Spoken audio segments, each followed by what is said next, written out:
In Pueblo and tribal communities across the country, Native American women are caretakers, community leaders, language and culture bearers, and sometimes the key source of income for their family.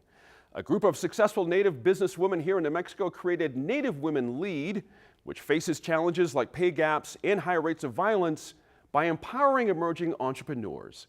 The group sold out its first Native Women's Business Summit, and this year's summit is next week at Isleta Pueblo. Correspondent Antonia Gonzalez has more with the two co-founders of Native Women Lead.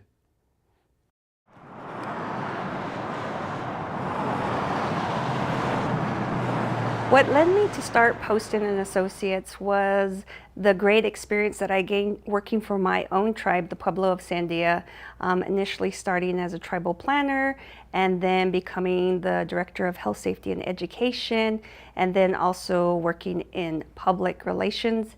I just learned so much. I had so much opportunity and was given so much opportunity to learn almost every subject matter, from sacred site protection to economic development to the environment, water rights protection.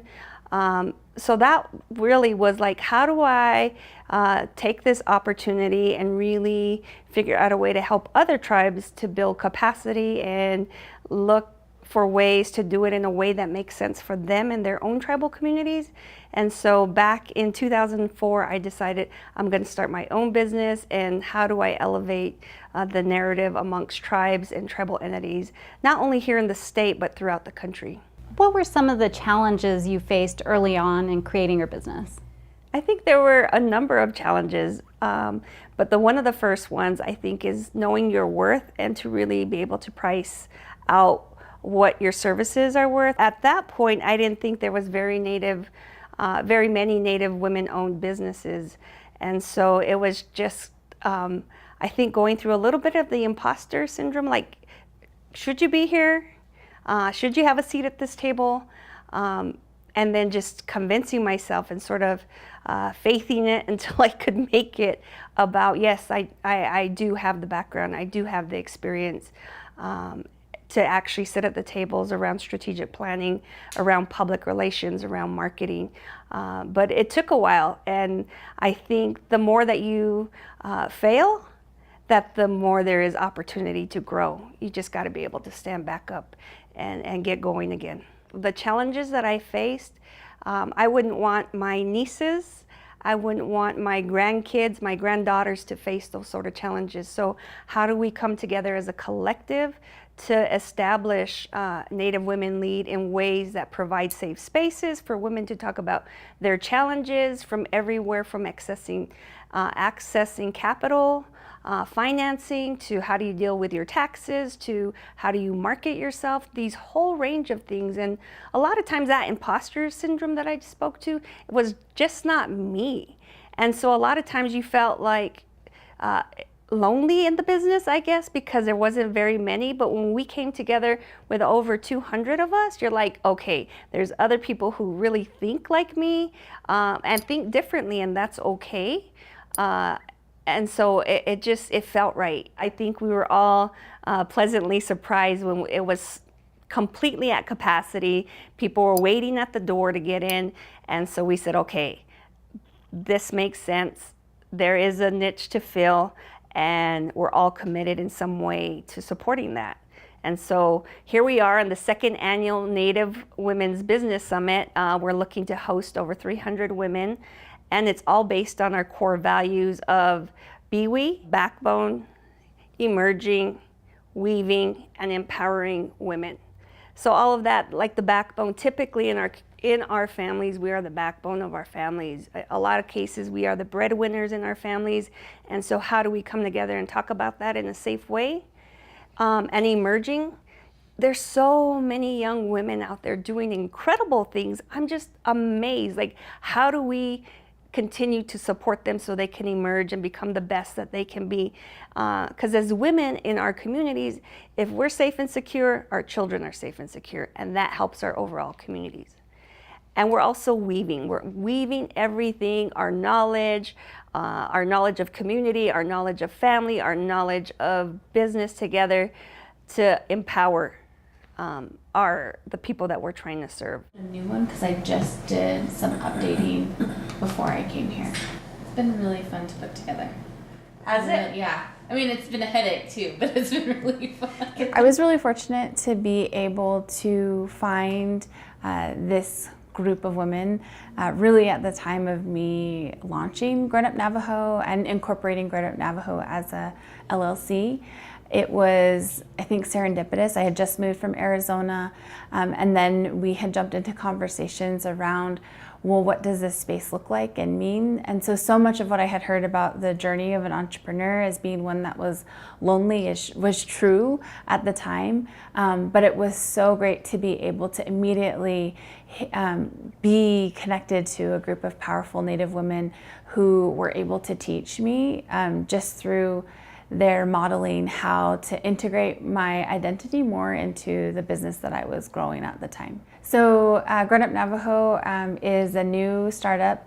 We have existed as an LLC for about 2 years now, and I have changed careers within that time, but Grown Up Navajo's foundation started altogether 6 years ago. Tell us how important mentorship is when you were establishing your business. Some of the challenges that I faced as an entrepreneur were really just the general tools of, well, what are ways to have a successful business? Well, what does that look like? Learning how to, incorporate and think about taxes. I was fortunate to find, through the help of my husband and fellow entrepreneurs that we now work with through Native Women Lead, a program called Native Entrepreneurs in Residence, which is based out of here in New Mexico, run through New Mexico Community Capital. And that was a organization that really allowed me time to incubate my idea, to have mentorship within that program, but also to be connected to this network of women, which was all cosmically aligned, that all of these things happened at really at the same time. Tell us a couple highlights for the 2019 conference.